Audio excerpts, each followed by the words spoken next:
I have had this doubt for a long time that despite the extremely small sizes of particles, how do scientists and physicists measure them? So, what you're asking is, let's say you have an atom or a nucleus of an atom, basically subatomic particles. So, how do we know the sizes of these subatomic particles? So, this is a question that's similar to the rate of rotation of galaxies, but it's at the opposite end of that, of the scale.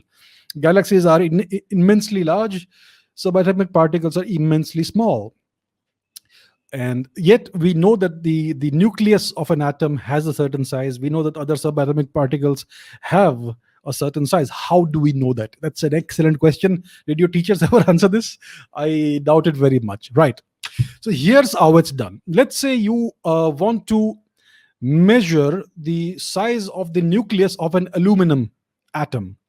So what you do is you take a thin sheet of aluminum, aluminum foil, right? You try and make it as thin as possible, and that is your target.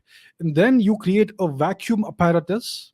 You place the aluminum sheet as the target, and you shoot a beam of electrons. Let's say electrons. You can shoot anything, but let's say you shoot a beam of electrons at this target, and you set up detectors behind the target and at various angles around the target, and you see how many electrons are scattered in what direction.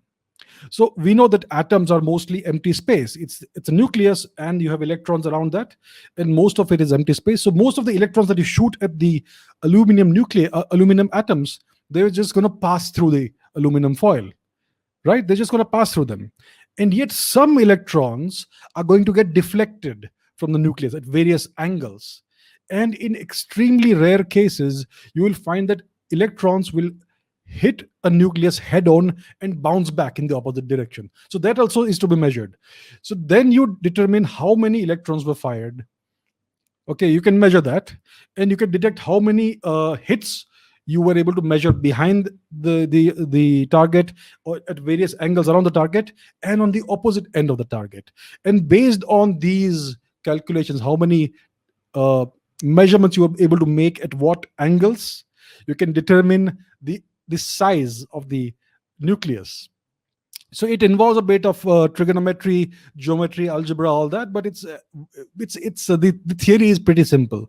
So that's how it is done. So basically, let's say you shoot 1 million electrons at a single atom of aluminum, and let's say out of those 1 million electrons, 99.3% just fly away, and they just pass through the atom, but a small percentage will be deflected right back. So that percentage tells you what percentage of the atom is actually the nucleus. So we know that the nucleus is very small, and then based on other calculations, you can determine exactly, or not exactly, but to a good fidelity, how large the atom is and what is the probability of error in that. What is the error calculation in that? So that is essentially how we calculate or we measure the actual sizes of atoms and nuclei. So you can do this with aluminum, we can do it with gold, we can do it with calcium, and eventually you can even do it with hydrogen and all that, right? So that is how it's done, and this is a process that takes long time. In the very beginning, it was thought that atoms are essentially like plum puddings. You have a smeared out charge in them, and later it was discovered that they actually have a nucleus because they did this very same experiment, and they found that a very small percentage of electrons actually bounce back, and that's how it was discovered that atoms have nuclei. And then this experiment was refined and done over time for over the various decades, and that's how today, because of the improvements in the experimental apparatuses and all that, today we have a very good idea of the size of various subatomic particles. So that is how it's done. This is all about experimental physics.